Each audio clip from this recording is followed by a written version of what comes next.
আমাৰ বেছিভাগ মানুহৰ এটাই সমস্যা, হাতলৈ ধন নাহে আৰু আহিলেও ক'ত কেনেদৰে খৰচ হৈ যায় গমেই নাপাওঁ। জীৱনত ধন সম্পত্তি অৰ্জন কৰিবলৈ কোনে নিবিচাৰে, কিন্তু বিচাৰিলেওনো কি হ'ব? বেছিভাগ ক্ষেত্ৰতে দেখা যায় যে পৰ্যাপ্ত টকা পইচা আমাৰ ওচৰলৈ নাহেই। গতিকে মাহৰ শেষলৈকে টনাটনি। জ্যোতিষীসকলৰ মতে ভাগ্যৰ দোষতে এনেকুৱা হয়। আৰু এনে অৱস্থাৰ পৰা মুক্তি পাবলৈ বাস্তুৰ কেইটামান কথা আপোনাৰ বাবে কাৰ্যকৰী হ'ব পাৰে। আজি আমি আপোনাক কম, পাৰ্চ বা ৱালেটত এনে কেইটামান সামগ্ৰী আপুনি ৰাখিব যিয়ে আপোনাক ধনী কৰি দিব পাৰে। ধন সম্পত্তি লাভ কৰাৰ বাবে জ্যোতিষ অনুসৰি পাৰ্চত কেইটামান বস্তু ৰখাটো অতি দৰকাৰী।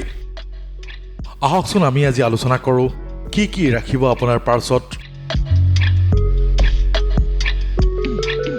প্ৰথমতে আহিল আহত গছৰ পাত। হিন্দু ধৰ্ম অনুসৰি আহত গছক অতি শুভ বুলি ধৰা হয়।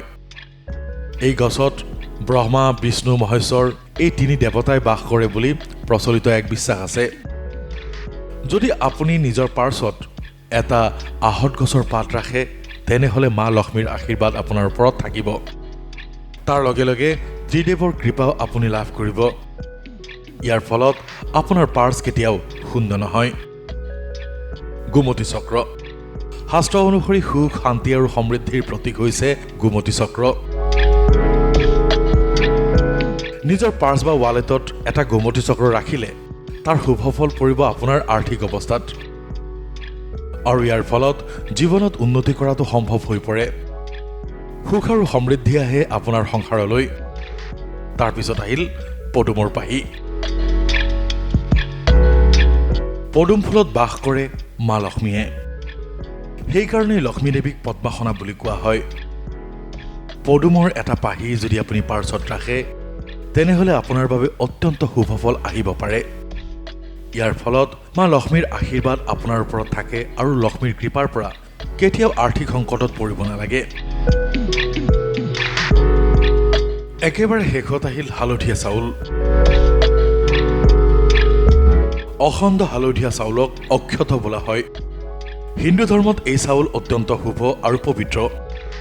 পূজাৰ কামতো অক্ষতৰ প্ৰয়োজন হয়। আপুনিও যদি নিজৰ সৌভাগ্যৰ দুৱাৰ খুলিব বিচাৰে, তেনেহ'লে পাৰ্চত কেইটামান হালধীয়া চাউল এটা পেকেটত ভৰাই ৰাখিবই। ইয়াৰ ফলত আপুনি সম্পদ আৰু সৌভাগ্য লাভ কৰিব। দেখিলেনে, এই আটাইকেইটা সমিধানে অতি সহজেই কৰিব পৰা।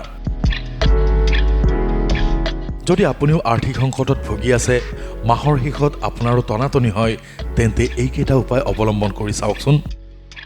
কেইমাহমান এনেদৰে কৰাৰ ফলতে আপুনি নিশ্চিতভাৱে সফলতা লাভ কৰিব পাৰিব।